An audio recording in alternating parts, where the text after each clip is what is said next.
In 1964, a 24-year-old accountant drove around Oregon selling Japanese running shoes out of the trunk of his green Plymouth Valiant. He had $1,200, no store, and a bet everyone called insane.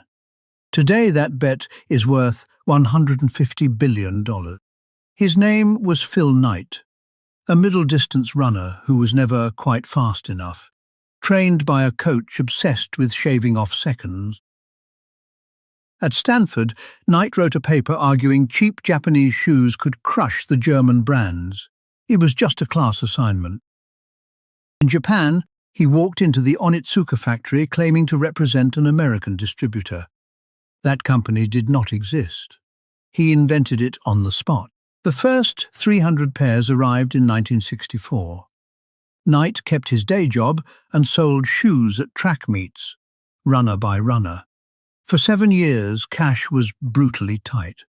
Banks rejected him again and again, and every dollar of profit went straight back into more shoes.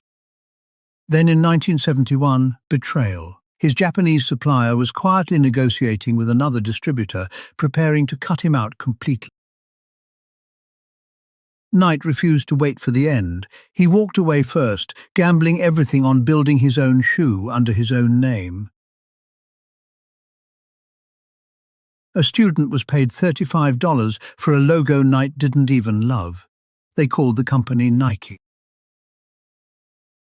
Then came the strangest breakthrough in business history. His old coach stared at a waffle iron and poured liquid rubber straight into it. The iron was ruined, but the waffle sole gripped like nothing else. By 1974, it was America's best-selling training shoe. The jogging boom hit, and Nike exploded from $10 million in sales to nearly $270 million in just 4 years. In 1984, Nike bet $500,000 a year on an unproven rookie who had never played a single NBA game. His name was Michael Jordan. Analysts projected $3 million in sales. The Air Jordan made $126 million in its first year. Just do it became more than a slogan. Nike stopped selling shoes and started selling belief, ambition, and identity itself.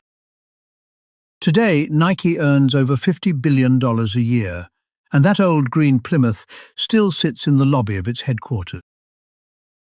A car trunk, $1,200, and a supplier who betrayed them.